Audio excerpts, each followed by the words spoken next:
Hello students, आज आपका फिर से बायोलॉजी हब पे स्वागत है।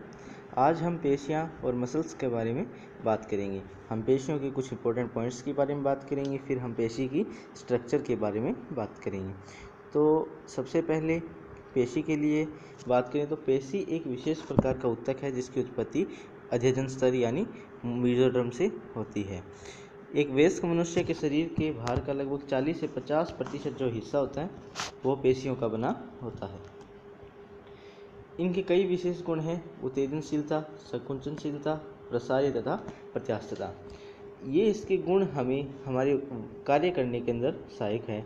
जैसे हम कोई भी कार्य करते हैं, जैसे चलते हैं, फिरते हैं, बैठते हैं, उठते हैं, तो जो कार्य हमारी पेशियों द्वारा नियमित किया जाता है। और पेशियों में चूंकि ये गुण पाए जाते हैं, उत्तेजनशीलता, संकुचनशीलता, प्रसार्य तथा प्रत्यास्थता, तो इसके कारण से हमारे ये सारे वर्क पॉसिबल हो पाते हैं। फिर पेशियों को भिन्न भिन्न आधारों पर वर्गीकृत किया गया है। स्थापन, उनकी जो स्थापना है वो किस प्रकार से हुई है। रंग रूप, उसकी जो आंतरिक है, बाह्य रंग रूप है, उसका क्या रंग है, वह किस प्रकार की है। इसके आधार पर हम पेशियों को 3 प्रकार में विभाजित करते हैं। पहली कंकाल पेशियाँ, दूसरी अतरंग पेशियाँ और तीसरी हृदय पेशियाँ। कंकाल पेशियाँ शारीरिक कंकाल अवयवों के निकट संपर्क में होती है।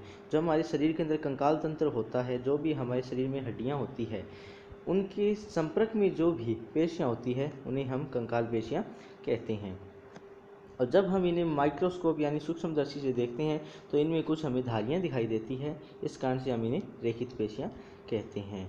चूँकि इनकी क्रियाओं को तंत्रिका तंत्र द्वारा ऐच्छिक नियंत्रण होता है, मतलब कंकाल पेशियाँ हैं, उनका नियंत्रण किन के द्वारा होता है, तंत्रिका तंत्र के द्वारा, तो ऐच्छिक नियंत्रण होता है, अतः इन्हें ऐच्छिक पेशियाँ भी कहते हैं। यह हमारी इच्छा शक्ति पर निर्भर करती है। ये मुख्य रूप से चलन क्रिया और शारीरिक मुद्रा बदलने में सहायक है। अब हम जानते हैं कि हमारे जो चलन क्रिया है, यानी जो हमारी चलने की जो क्रिया है, यानी लोकोमोशन की जो क्रिया है, या फिर जो हमारे शरीर की मुद्रा बदलने की जो क्रिया है, वो हमारी हड्डियों यानी कंकाल तंत्र के द्वारा नियमित होती है। और चूँकि कंकाल पेशियाँ कंकाल तंत्र के अति निकट संपर्क में होती है, इसलिए इस सब कार्य के अंदर हमारी कंकाल पेशियाँ भी बहुत ज़्यादा हेल्पफुल होती हैं। अब फिर हम बात करें अतरंग पेशियों की, तो अतरंग पेशियाँ शरीर के खोखले अतरंग अंगों जैसे आहारनाल, जनन मार्ग आदि की भीतरी भित्ति में स्थित होता है। हमारी जो ओइसोफेजस है, फिर उसके बाद जो हमारा आमाशय है, फिर छोटी आंत है, बड़ी आंत है, सब में अतरंग पेशियाँ पाई जाती है। फिर हमारे जो जनन मार्ग होते हैं, जनन मार्ग में फैलोपियन ट्यूब्स होते हैं, यूट्रस होता है, जो भी हमारे सर्वाइकल होती है, वहाँ पर जो भी पेशियाँ पाई जाती है तो वह भी अतरंग पेशियाँ ही होती है। अब जब इन्हें हम माइक्रोस्कोप से देखते हैं तो इनमें कोई किसी प्रकार की धारियाँ दिखाई नहीं देती, अतः इन्हें अरेखित या चिकनी पेशी कहते हैं।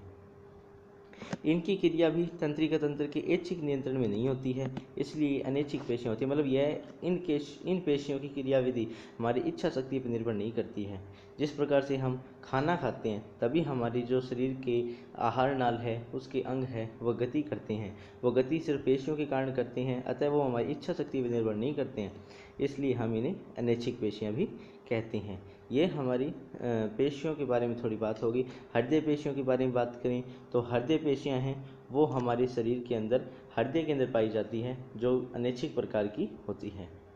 यह भी इनमें भी संकुचनशीलता, उत्तेजनशीलता का गुण पाया जाता है, क्योंकि हमारा हृदय है वो ब्लड को पंप करने का कार्य करता है, और वो जो हृदय का कार्य है वो हृदय पेशियों द्वारा नियंत्रित होता है। तो हृदय पेशियाँ चूँकि संकुचनशीलता का उनमें गुण पाया जाता है, इसलिए वो हार्ट के द्वारा ब्लड को पंप कर देती है। अब हम किसी एक पेशी की संरचना के बारे में बात करेंगे। तो अब पेशी की संरचना के बारे में बात करें तो हम पेशी की अनुप्रस्थ काट के बारे में सबसे पहले बात करेंगे।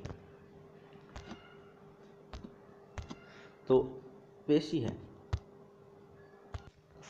अब हम पेशी की संरचना के बारे में बात करेंगे। तो ये पेशी का जो अनुप्रस्थ काट है, इसके बारे में हम विस्तार से बात करते हैं। तो पेशी की जो संरचना है वो आपको आपकी स्क्रीन पे दिखाई दे रही है। तो ये पेशी की संरचना को हम सामने से देख रहे हैं उसके अनुप्रस्थ काट लेके, तो यह कुछ इस प्रकार से दिखाई देती है। सबसे पहले आप देख पा रहे हैं कि यहाँ पर मैंने लिखा है संपट या फेशिया। तो ये जो फेशिया है ये पेशी रेशा होता है, इसके चारों तरफ एक कोलेजनी कनेक्टिव टिश्यू से बना हुआ एक आवरण होता है जिसे हम संपट या फेशिया कहते हैं। ये ऐसे और पेशी रेशों को घेरे रखता है या इस जगह को संगठित रखता है। इसका वर्क सिर्फ इतना ही होता है। फिर इसके बाद हम बात करें पेशी रेशे के बारे में। तो पेशी रेशा है वो प्लाज्मा मेम्ब्रेन से आश्रित होता है। प्लाज्मा मेम्ब्रेन से वो पेशी रेशा जब प्लाज्मा मेम्ब्रेन से आश्रित हो जाता है तो उसे हम क्या कहते हैं, सार्कोलेमा। और आगे जाके हम पढ़ेंगे कि सार्कोलेमा को पेशी की संकुचनशील इकाई भी कहते हैं। फिर हम बात करें कि जो पेशी रेशा और संपट के बीच में जो आपको खाली स्थान दिखाई दे रहा है इसे हम कहते हैं पेशी द्रव्य। यहाँ पर एक द्रव्य पाया जाता है जिसे पेशी द्रव्य कहते हैं। जो पेशी रेशे हैं वो पेशी द्रव्य में समांतर रूप से व्यवस्थित रहते हैं। फिर हम बात करें पेशी तंतु। तो पेशी तंतु है मतलब मायोफाइब्रिल और पेशी तंतु है मायोफिलामेंट। यह क्रमशः गहरे व हल्के रंग के पट या बैंड होते हैं। मतलब पेशी तंतु और पेशी तंतु मायोफाइब्रिल और मायोफिलामेंट दोनों गहरे व हल्के रंग के बैंड होते हैं जो रेखित रूप के अंदर व्यवस्थित होते हैं।